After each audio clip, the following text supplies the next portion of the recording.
ஒரு அடர்ந்த காட்டில் எல்லா விலங்குகளும் ஒன்று கூடியிருந்தன. அந்த நாள் மனிதர்கள் பற்றிய விவாத நாள். முதலில் யானை பேசத் தொடங்கியது. மனிதர்கள் புத்திசாலிகள் என்று சொல்வார்கள், ஆனால் தங்கள் வீடு கட்ட நம்ம வீடையே அழிக்கிறார்கள். நாம் தான் பெரியவர்கள், ஆனால் நினைவு வைத்துக் கொள்வது நாம் தான். குரங்கு சிரித்தது. அவர்கள் நம்மைப் போல நடிக்கிறார்கள், ஆனால் நம்மிடம் இருக்கும் ஒற்றுமை அவர்களிடம் இல்லை. செல்போன் பார்த்து கொண்டே வாழ்கிறார்கள். புலி மெதுவாக சொன்னது. நான் பசியுக்கு வேட்டையாடுகிறேன், மனிதன் பேராசைக்கு வேட்டையாடுகிறான். இதுதான் வித்தியாசம். அப்போது ஆமை பேசினது. அவர்கள் எப்போதும் அவசரம், ஓடிக்கொண்டே இருக்கிறார்கள். எதற்காக ஓடுகிறார்கள் என்று அவர்களுக்கே தெரியாது. மௌனமாக இருந்த காகம் சொன்னது.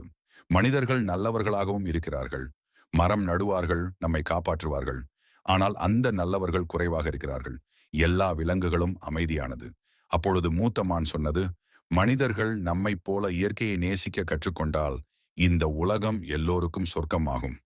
அன்று முதல் அந்த காடு மனிதர்களுக்காக அல்ல, மனிதர்கள் மாறும் நாளுக்காக காத்திருந்தது.